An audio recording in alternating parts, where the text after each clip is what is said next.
राधे राधे मेरे प्यारे भाइयों बहनों माताओं व बंधुओं, संस्कार की बातें चैनल में आपका स्वागत है। बंधुओं, आज मैं आपके लिए लेकर आई हूँ गजेंद्र मोक्ष की कथा। बंधुओं, गजेंद्र मोक्ष की कथा जो मनुष्य भी सुनते हैं, भगवान विष्णु उन पर अपनी अपार कृपा बरसाते हैं। बंधुओं, आज एकादशी के दिन गजेंद्र मोक्ष का पाठ अवश्य सुने। वैसे तो हर मनुष्य को रोजाना गजेंद्र मोक्ष की कथा अवश्य सुननी चाहिए, परंतु यदि आप रोजाना गजेंद्र मोक्ष की कथा को नहीं सुन पाते तो कम से कम एकादशी के दिन गजेंद्र मोक्ष की कथा को अवश्य सुने। बंधुओं, कथा को पूर्ण विश्वास और सच्ची निष्ठा के साथ सुने। यदि आप ऐसा करेंगे तो भगवान विष्णु आपको शीघ्र ही संसार रूपी बंधन से मुक्त कर देंगे। बंधुओं, यदि आपने हमारे चैनल को अब तक सब्सक्राइब नहीं किया तो जरूर करें और बेल आइकन दबाना ना भूलें, ताकि आपको हमारी आने वाली सभी वीडियोस की जानकारी सबसे पहले हो सके। बंधुओं, वीडियो को पूरी सुनने के बाद कमेंट बॉक्स में जय विष्णु भगवान जरूर लिखें। बोलो विष्णु भगवान की जय हो। श्री सुखदेव जी ने कहा, बुद्धि के द्वारा निश्चय करके तथा मन को हृदय प्रदेश में स्थिर करके वह गजराज अपने पूर्व जन्म में सीखकर कंठस्थ किए हुए सर्वश्रेष्ठ एवं बार बार दोहराने योग्य निम्नलिखित स्तोत्र का मन ही मन पाठ करने लगा। गजराज ने कहा, जिनके प्रवेश करने पर अथवा जिनकी चेतना को प्राप्त करने पर ये जड़ शरीर और मन आदि भी चेतन बन जाते हैं, अर्थात चेतन की भांति व्यवहार करने लगते हैं। ओम शब्द के द्वारा लक्षित संपूर्ण शरीरों में प्रकृति एवं पुरुष रूप से प्रविष्ट हुए उन सर्वसमर्थ परमेश्वर को हम मन ही मन नमन करते हैं, जिसके आधार पर यह विश्व टिका है, जिनसे यह उत्पन्न है, जिन्होंने इसकी रचना की है, जो स्वयं ही इसके रूप में प्रकट हैं, फिर भी जो इस दृश्य जगत से एवं उसकी कारणभूता प्रकृति से सर्वथा परे एवं श्रेष्ठ हैं, उन अपने आप पैदा हुए अर्थात स्वयंभू बने हुए भगवान की मैं शरण लेता हूँ। अपनी संकल्प शक्ति के द्वारा अपने ही स्वरूप में रचे हुए और इसीलिए सृष्टि काल में प्रकट और प्रलय काल में उसी प्रकार अप्रकट रहने वाले इस शास्त्र प्रसिद्ध कार्य कारण रूप जगत को जो अकुंठित दृष्टि होने के कारण साक्षी रूप से देखते रहते हैं और उनसे लिप्त नहीं होते, वे चक्षु आदि प्रकाशकों के भी परम प्रकाशक प्रभु मेरी रक्षा करें। समय के प्रवाह से संपूर्ण लोकों के एवं ब्रह्म आदि लोकपालों के पंचभूतों में प्रवेश कर जाने पर पंचभूतों से लेकर महत्त्व पर्यंत संपूर्ण कारणों के उनकी परम कारण रूपा प्रकृति में लीन हो जाने पर उस समय दुर्गे तथा अपार अंधकार रूप प्रकृति ही बच रही थी। उस अंधकार के परे अपने परम धाम में जो सर्वव्यापक भगवान सब और प्रकाशित रहते हैं, वे प्रभु मेरी रक्षा करें। भिन्न भिन्न रूपों में नाट्य करने वाले अभिनेता के वास्तविक स्वरूप को जिस प्रकार साधारण दर्शक नहीं जान पाते, उसी प्रकार सत्व प्रधान देवता अथवा ऋषि भी जिनके स्वरूप को नहीं जानते, फिर दूसरा साधारण जीव तो कौन जान सकता है अथवा वर्णन कर सकता है। ऐसे वे दुर्गम चरित्र वाले प्रभु मेरी रक्षा करें।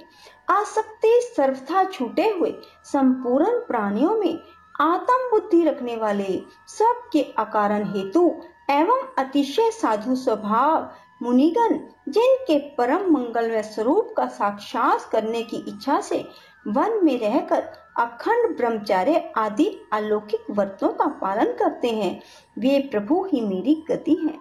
जिनका हमारी तरह कर्म के कारणवश ना तो जन्म होता है, ना जिनके द्वारा अहंकार द्वारा प्रेरित कर्म ही होते हैं, जिनके निर्गुण स्वरूप का ना तो कोई नाम है ना रूप, फिर भी जो समय अनुसार जगत की सृष्टि एवं प्रलय के लिए अपनी इच्छा से जन्म आदि को स्वीकार करते हैं। उन अनंत शक्ति संपन्न परब्रह्म परमेश्वर को नमस्कार है और प्राकृत आकार रहित अनेकों आकार वाले अद्भुत कर्मा भगवान को बार बार नमस्कार है। स्वयं प्रकाश साक्षी परमात्मा को नमस्कार है। उन प्रभु को जो मन वाणी चित्त वृत्तियों से सर्वथा परे हैं, उनको बार बार नमस्कार है।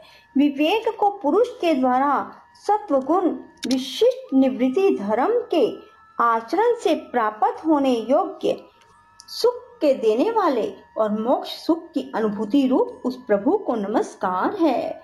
सत्व गुण को स्वीकार करके शांत, रजोगुण को स्वीकार करके घोर, तमोगुण को स्वीकार करके मूढ़ की भांति प्रतीत होने वाले भेद रहित सदा संभाव से स्थित ज्ञान घन उन प्रभु को नमस्कार है। शरीर व इंद्रियों आदि के समुदाय रूप संपूर्ण पिंडों के ज्ञाता सबके स्वामी साक्षी रूप आपको नमस्कार है। सबके अंतर्यामी प्रकृति के भी परम कारण किंतु स्वयं कारण रहित उस प्रभु को नमस्कार है। संपूर्ण इंद्रियों एवं उनके विषयों के ज्ञाता समस्त प्रतीतियों के कारण रूप संपूर्ण जड़ प्रपंच एवं सबकी मूलभूता अविद्या के द्वारा सूचित होने वाले संपूर्ण विश्व में अविद्या रूप से भासने वाले आपको नमस्कार है। सबके कारण किंतु स्वयं कारण रहित, कारण होने पर भी परिणाम रहित होने के कारण अन्य कारणों से विलक्षण कारण आपको बारंबार नमस्कार है। संपूर्ण वेदों शास्त्रों के परम तात्पर्य मोक्ष रूप एवं श्रेष्ठ पुरुषों की परम गति भगवान को नमस्कार है।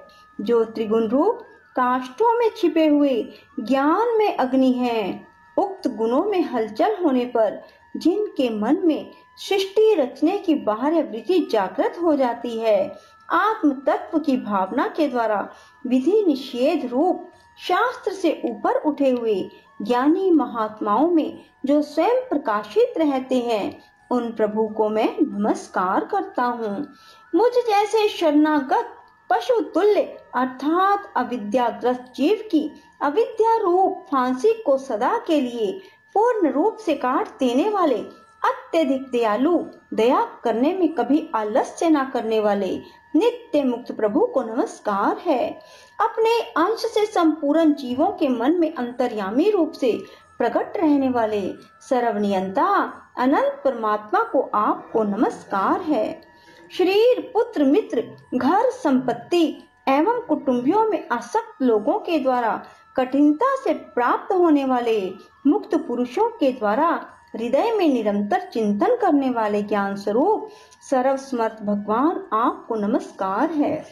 जिन्हें धर्म, मनोवांछित भोग, धन और मोक्ष की कामना से भजने वाले लोग अपनी मनचाही गति पा लेते हैं, अपितु जो उन्हें अनेक प्रकार के अयाचित भोग, अविनाशी पाशर शरीर भी देते हैं, वे अतिशय दयालु प्रभु मुझे इस विपत्ति से सदा के लिए उबार लें।